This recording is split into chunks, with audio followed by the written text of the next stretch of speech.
Shalom saudara, hari ini saya mengajak kita untuk merenungkan firman Tuhan yang terambil dari Mazmur pasal yang ke-13. Dan bila melalui perenungan firman Tuhan hari ini, kita semakin kuat menjalani kehidupan, iman kita semakin bertumbuh kepada Tuhan dan cinta kepada Tuhan.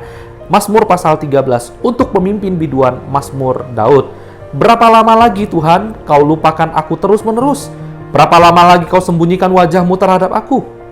Berapa lama lagi aku harus menaruh kekhawatiran dalam diriku dan bersedih hati sepanjang hari?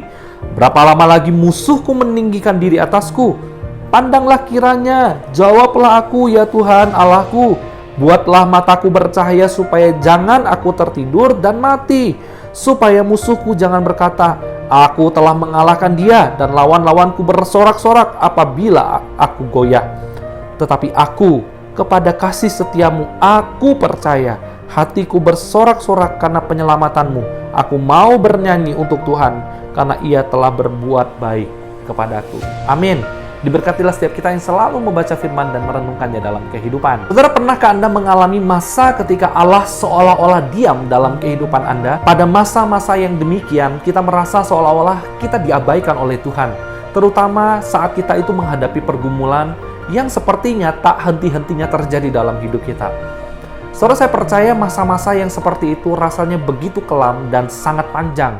Jika kita pernah atau kita sedang mengalami masa-masa sedemikian saat ini, saudara, kita tentu saja tidak sendirian. Saudara, dalam Mazmur 13 ini kita akan menemukan bahwa Daud pernah mengeluh kepada Allah dengan satu pertanyaan utama yang mengungkapkan batas kesabarannya menghadapi pergumulan. Daud berkata, berapa lama lagi Tuhan? Saudara, Daud merasa dilupakan dan diabaikan oleh Tuhan. Ia merasa khawatir dan sedih yang sangat panjang, dan ia merasa dikalahkan oleh musuh-musuhnya.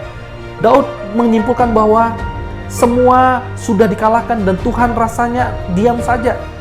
Saudara, Daud berada di titik paling rendah dalam hidupnya. Pergumulan yang tak habis-habisnya membuat Daud mengalami titik paling rendah dalam hidupnya. Khawatir, takut, cemas, berusaha untuk mencari jalan keluar, dan lain sebagainya. Saudara, permisi tanya, jika kita berada dalam kondisi yang sama seperti itu, apa yang akan kita lakukan hari ini?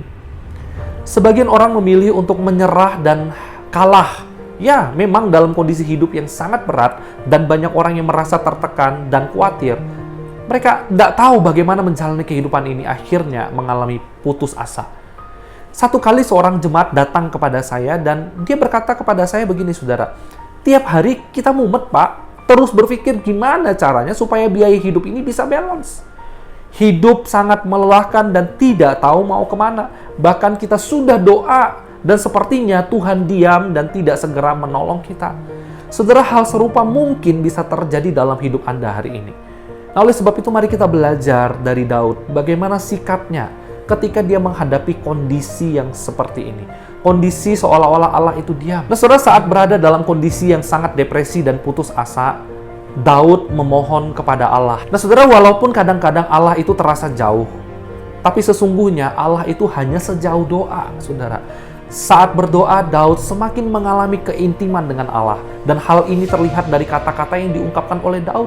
Daud memanggil Allah dengan berkata, ya Tuhan, ya Allahku. Saudara, ini menunjukkan keintiman, kedekatan.